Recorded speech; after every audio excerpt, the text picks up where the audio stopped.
Those were your summaries. Now to developments at Opera Square here in Accra. The Ghana National Union of Traders Association has given a 3-month ultimatum to government to push foreigners out of the local retail market. Guta has threatened what it calls destiny demonstration if government fails to heed their call. President of Guta, Dr. Joseph Obeng, issued a threat at a press conference at the Opera Square in the Central Business District. Charles Aite was there and now reports. President of Guta, Dr. Joseph Obeng, in an emergency press briefing, detailed plans to call for a Destiny Day demonstration, which will see a nationwide shutdown of all shops belonging to Ghanaian retailers if the retail trade controversy is not resolved. The Destiny Day demonstration is going to see chaos in this country. We have never been uncivil, ever. But probably if you push too much, you see the animal impede. Traders are going to refuse payment of taxes, where we are going to demonstrate, close down our shops and demonstrate on the streets every day till our pleas are heard. In spite of the fact that the Guta authorities are for the reopening of the shops of some foreign retailers here at the Opera Square, members are just against it, saying that it goes against their ideals. The fact that the entire retail space here in Accra is their preserve. This was how local retailers reacted to the official order for all closed retail shops of foreigners to be opened. Then the leaders themselves, by the next day, if they open the shop today for the foreigners, the next day before they will come, we will lock their own shop. The leaders will lock their shops. What we are saying is that this local market is for the local people. Okay, we are not hustling anything with them. The issue is that they are foreigners. They have to do wholesaling, not retailing. If indeed we should be competitive, then we should be competitive between fellow Ghanaians, not foreigners. Meanwhile, leadership of the Nigerian Union of Traders in Ghana is calling for a review of Ghana's trade laws to complement recent ECOWAS treaties that permit free trade within the sub-region. Chief Chukwuemeka Inaji is president of the Nigerian Union of Traders in Ghana. I'm still surprised that Ghanaian Parliament have not made a decision, and I expect that to happen very soon. What I mean is this: let that law be amended to suit the ECOWAS spirit. What of the Africa trade that Ghana is coming to host? When the Africa comes to Ghana, are you going to tell them not to do business, not to sell in retail trade? I think we have grown past that. The Accra Regional Police Command has described any attempt to shut down shops belonging to foreigners by some Ghanaian traders as an act of vigilantism, which is criminal. For Joy Business, Charles Aite reporting. Well, it doesn't appear there is a resolution to the standoff, at least from what we are seeing. Joining me in studio is my colleague Charles Aite, who has been at the Opera Square the whole of today with more on that. So Guta is giving government an ultimatum, is also saying that it was going to hold a demonstration if government doesn't heed their call. Tell us a bit more about what the president said at the press conference. So, I mean, the president's entire composure of the press conference was that of anger, desperation, and even frustration. And as we did hear in the reports, they have tried time and time again to establish their concern with government, but it still seemed 20 years on that the retail feud between locals and foreigners are still there. The Destiny Day demonstration, according to him, could be the jailbreaker, could be the decider. President of Guta, the force that's going to convulse government to act. But of course, this also is just something that we hope to see in the future. All right, and we were hoping that the Nigerians would also address a press conference today. It appears that didn't happen. Tell us why. It was a very chaotic scene, I must confess. And indeed, for security reasons, the leadership of the Nigerian Traders Association were just advised not to speak because the local retailers there were very angry. They just did not understand the reason why the leadership of Guta would have to order for the reopening of the shops of Nigerians, of which we saw in that clip where most of them were even threatening to close down the very shops of these leaders if they go on to reopen the shops of these foreign retailers. So it was just a matter of a security strategy for them, not to have them speak, just to allay tensions and of course calm the scenes in the midst of the press conference. And like you mentioned, it's this exercise by Guta is targeted at foreigners, but we've got Nigerians holding the majority. The main reason being that, according to Guta, just 80% of retailers in Accra are Nigerians. Okay, so, and so what are they telling you? I mean, even though they were not able to hold the press conference, what have they been telling you about all that has happened? So I spoke to one foreign retailer who, of course, is of Nigerian descent, who says, I'm not safe, we're not safe. Whenever we close our shops and we get back home, we don't know what could happen the next day. And this sense of insecurity has been the situation for the past 20 years. And they are just calling for an amendment of Ghana's local trade establishment, the acts that govern our trade laws here in the country. But we hope to see how that one goes, because we're also picking up that there is this kind of lobbying underway between Nigerian authorities and that of Ghanaian authorities in that regard. And a bit of a confusion about what the ECOWAS treaty says and all of that, and so making it difficult for, you know, authorities to really deal with the situation, Charles. But we also expected that today Guta would reopen the shops. Did that happen? It did not happen. Why? It did not happen. But we were told that the reopening of these shops have been ordered by leadership of Guta. So what this means is that we will be on the scene tomorrow to check to see if indeed these shops have been reopened. But after the time we were leaving the scenes, these shops were still locked. I mean, quickly, what happens next? I mean, do you see the issue being resolved anytime soon? Is it going to escalate? That's the fear. That's the fear that we're picking, because as it stands now, we are picking from the police service that there are 13 hotspots across the various retail markets. We're talking of the spare parts at Dealers Association at Abosoka. We're talking of the Swan Magazine and whatnot. All these spots are riddled with concerns of retail feud. And the Opera Square is just an exception. So we're going to be having much of these kind of confrontations in the future. Guta leadership will be visiting most of these 13 hotspots in the future, and we hope to see how best this thing could be resolved. Thank you very much indeed, Charles. I to keep following that story for us. Let's move on to other news tonight. A former boss of the Ghana National Petroleum Corporation, GNPC, Alex Mode, is ruling out any reduction in petroleum prices, even if all the toll debts are paid today. This follows reports that clearance of the 1.85 billion debt could help reduce petroleum prices. George Afe has more. Some levies on the price build-up of diesel and petrol. This was expected to be used to reduce the toll debts over the years. It later, through the ESLA PLC, issued bonds to help clear the debts.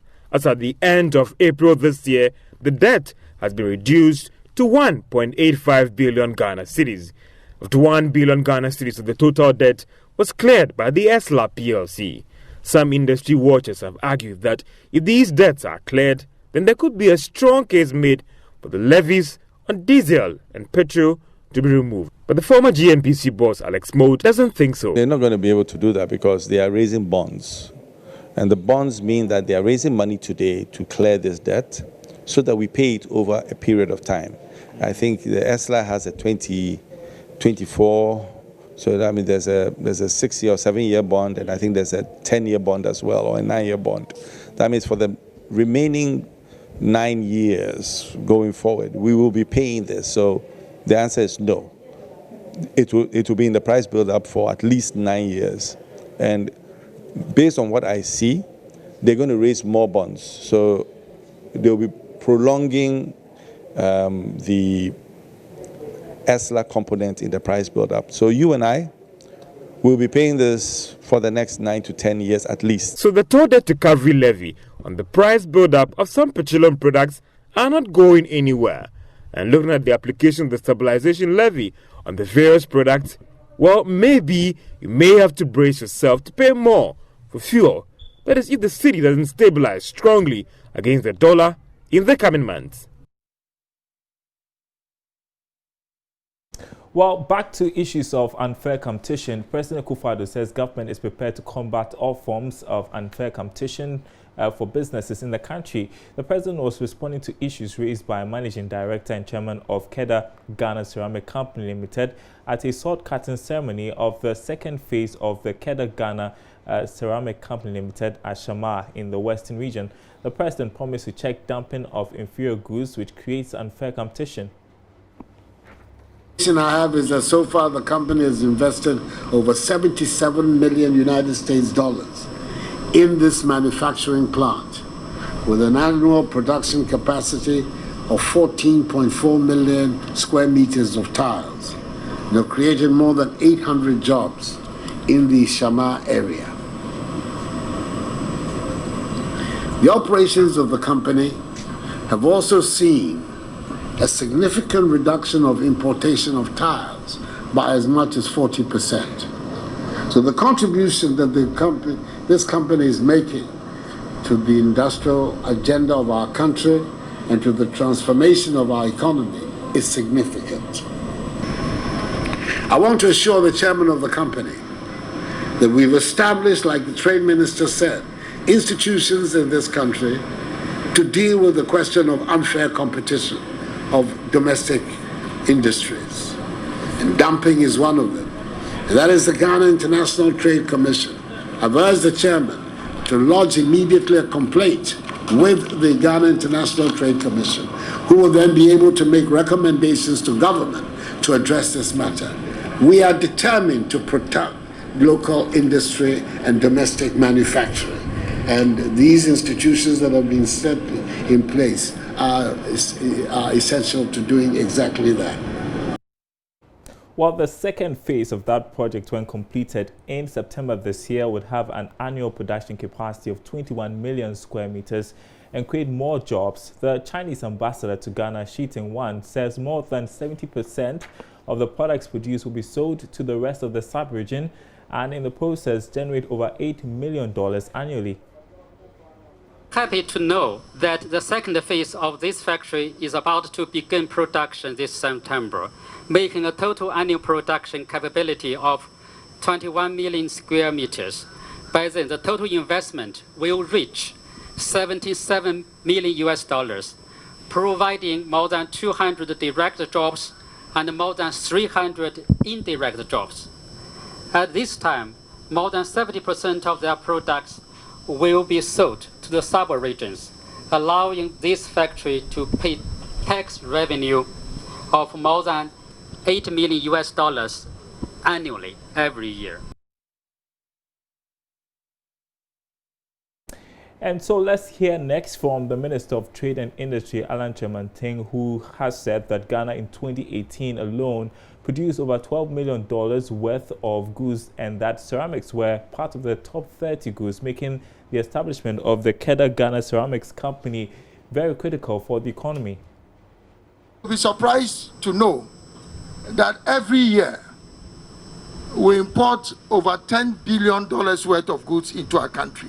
Goods that could be produced locally, including ceramics. Now, 2018, we imported over $12 million worth of goods. And the top 30 imports include ceramic products.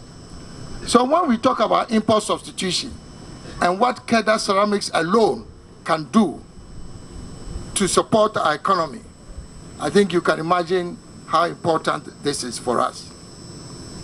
But beyond import substitution, which allows us to conserve foreign exchange, this company, from what we've heard, is also aggressively exploring the export market. And I'm very pleased to hear about this, because any country that cannot appreciate the value of exports cannot achieve superlative growth. Now, as part of its 30th anniversary celebration, Malcolm Ghana has awarded 69 customers with a wide range of prizes. The awardees were selected from the third raffle organized at the North Industrial Area branch of the shopping center in Accra. The third draw of the Malcolm at 30 Scratch and Win promotion saw 69 lucky customers win prizes including home appliances, mobile phones, motorbikes and the ultimate prize, a Renault Kwid. To enter a draw, customers must make a purchase of 100 cedis or more from any Malcolm outlet, which will then entitle them to a scratch card with secret pins that will be texted to the short code 1788. Director of Communications at Melcom Ghana, Gordon Avenogbo, explained that the move by Melcom does not only form part of its corporate social responsibility, but also a way to show appreciation to its loyal customers. The promotion is ASIDA appreciation, saying thank you to Ghanaians for their support. It's not a very easy thing doing business in a marketplace like this when there's so much competition. So for Melcom to have survived and has grown to dizzy heights from 1 year to 30 years and still growing, we think it is because Ghanaians have supported us.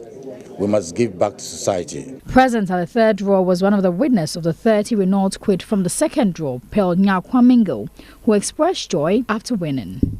I just bought some few provisions for my kids and they gave me a scratch card. I think I bought 100 cedis and over, so they gave me a scratch card and I was asked to text the serial number to the short code. I wasn't really into it. I have never won anything before, so I was just trying it. So yeah. It's real. The promo, which started on July 1, runs through to August 31 with a climax of a grand ceremony in September to award the winners of the cars. For Joy Business, Karen Dudu. You're watching Business Live. Time to bring you the Joy Business van, and we are talking about fish today. It is said to be the biggest fish market in Accra, 7 an array of smoked fish from different parts of the country. Today, my colleague Karen Dudu takes us to the Adaraka Fish Market to explore what the market offers.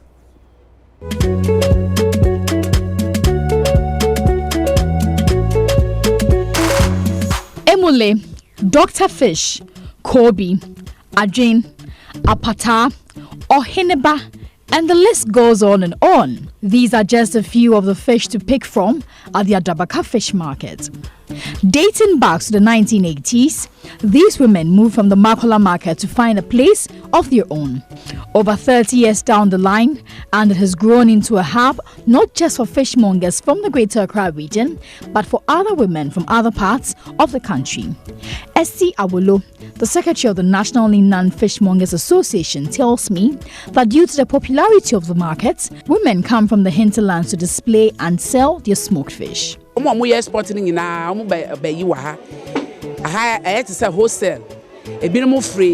This market is a wholesale market for fish. Some women come from Cape Coast, Mankesim, to sell their fish here. It can be called the fish cantonmanto. Most of the fish sold here are freshwater fish, which is believed to have a higher tendency of lasting longer when preserved.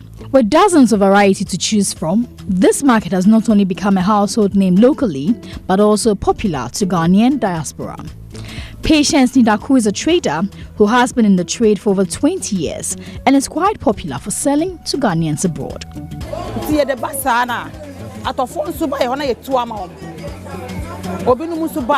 Traders from other markets come and buy my fish. I also have some customers who buy and then go and sell them abroad. Before these customers abroad come, they call me on phone to prepare their orders so that once they come, they are able to get the particular fish they want.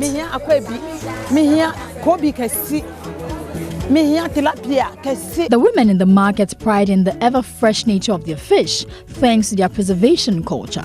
Mary Atidaku is one of the many women here who own an oven in the market. Made out of recycled metallic barrel and a mesh, she smokes her fish regularly on this local oven to keep it fresh and tasty.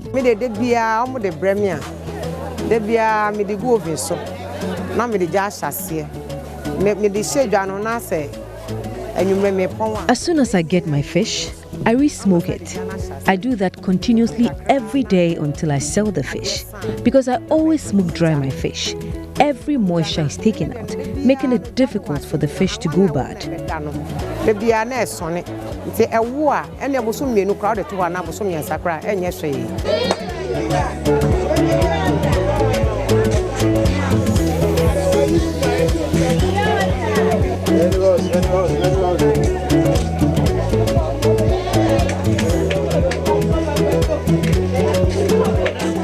Aside the the assorted smoked fish available for purchase. Smoked game like grass cutter and fried fish are also available. For the black pepper lovers, these women go the extra mile by providing powdered fish and shrimps for shito. Obi ohosi odi bibiafra obi beto a makasa sasana obeto ana me sani obete siche asana no to adeni mame ati mo wenusu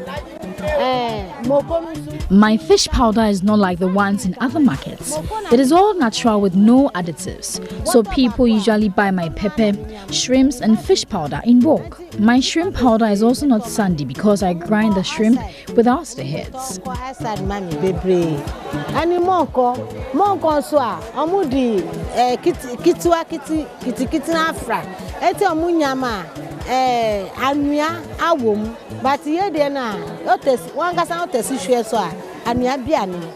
For your popular fermented fish, momone, the momone doctor Amadoma has a sorted variety just for the right dish. Food ma me bisa say momone na woton me who different types of her. Wait me a cheche me mune bia ne senete. We bolovi. We nkase nim. We nkase ya ba kope. We su ya adwen. I have bolovi momone. It has less bones and is good for stew. I also have adrin momone and aqua. Aqua has more bones, therefore you have to know the kind of dish to use it for. Traders from Agbobloshi and other markets come and buy them in bulk from here to sell. For the international market, I cut them into pieces and put them in a sealed container. So I am but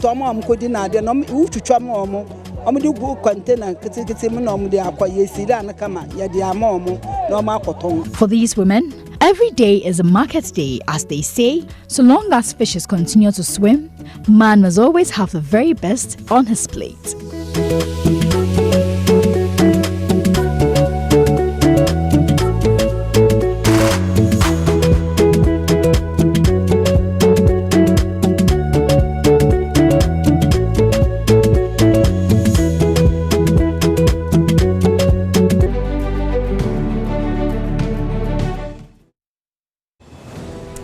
And that's Business Live tonight. Thanks for watching. My name is Daryl Kwao. There's more news on our website, myjoyonline.com/business. There you go. Get the latest stories from that website. And we will be back same time tomorrow with more business news. Thanks for watching.